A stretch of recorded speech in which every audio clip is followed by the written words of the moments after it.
La Guinée, au cœur de l'Afrique de l'Ouest. 4 régions naturelles, au paysage d'une extraordinaire variété, une diversité écologique propice à la pluralité des systèmes de culture et d'élevage, une richesse qui fait la fierté de ses habitants.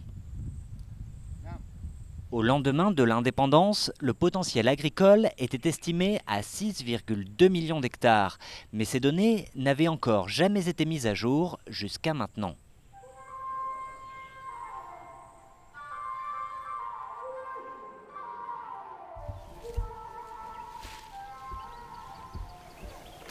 Bon, tu prends un point ici là sur la culture. Maintenant il faut prendre l'altitude du point.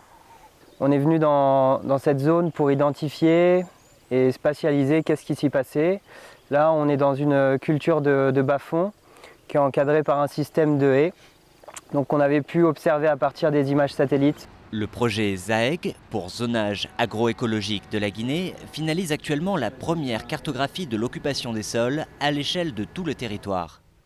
Objectif, quantifier les terres arables et le potentiel des terres agricoles, suivre l'impact des activités humaines et dégager de nouvelles perspectives pour l'agriculture. Le projet, financé par l'AFD et opéré par IGNFI et le CIRAD, répond à une demande du ministère de l'Agriculture. Depuis 2 ans, une dizaine de jeunes Guinéens observent et cartographient les 245 000 km² du pays grâce aux images satellites très haute résolution fournies par le projet d'observation spatiale des forêts d'Afrique centrale et de l'Ouest. Un photo-interprète, c'est cet opérateur qui travaille avec les images satellitaires, qui essaie de s'en servir pour mieux décrypter l'occupation de sol. Une aubaine lorsque manquent les outils de mesure ou que certaines zones sont difficiles d'accès. Ce qui est utile avec l'imagerie spatiale, c'est qu'on voit au-delà du visible et que la végétation, on la voit verte, nous, pour œil humain, parce que notre capteur, nos yeux, on voit que dans le domaine du visible, mais avec l'imagerie spatiale, on voit au-delà. Et donc la couleur de végétation est différente en fonction de son type. Là, c'est ce qu'on voit à l'œil nu. On ne peut pas différencier si c'est de l'anacardier ou du manguier. Mais si on fait ça, on met en fausse couleur, c'est-à-dire en infrarouge, on va voir qu'il n'a pas la même couleur que le manguier. Parce qu'ils n'ont pas la même manière de réfléchir le rayon lumineux. La seconde étape consiste à identifier et cartographier les changements survenus sur une période de 10 ans. Là, nous avons une image satellite d'archives, une image de 2005. Il y a de la forêt sur cette zone, mais en 2015, cette forêt n'existe plus. Je peux vous dire qu'il y a une grande variété de paysages, c'est fantastique, mais il y a quand même une forme de dégradation liée à une utilisation intensive des feux pour les pratiques agricoles. Ce sont des pratiques agricoles qui peuvent être dégradantes.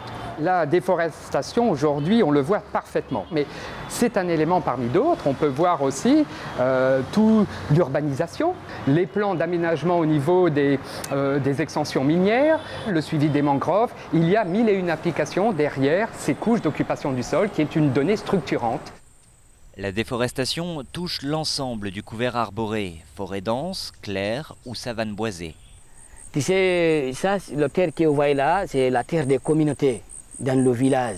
Ils utilisent ça pour cultiver du fonio et du riz. Mais ils comprennent difficilement s'ils continuent de déboiser dans la montagne, toute la bonne terre va arriver dans l'eau et ça va boucher l'eau.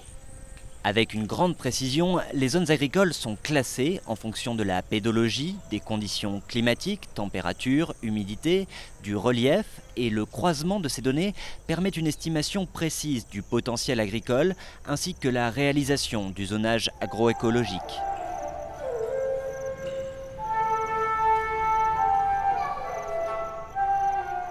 Il est important de savoir comment adapter les différents investissements, les différents projets de développement agricole en fonction de cette diversité de potentialités des différentes régions du pays.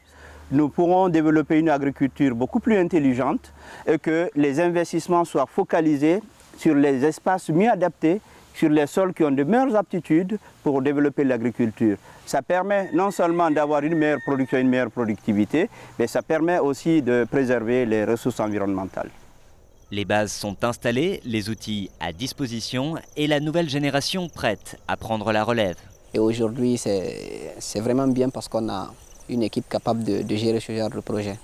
Une équipe autonome, une cellule de production opérationnelle, les conditions sont à présent réunies pour lancer une nouvelle étape d'actualisation à partir des toutes dernières données disponibles.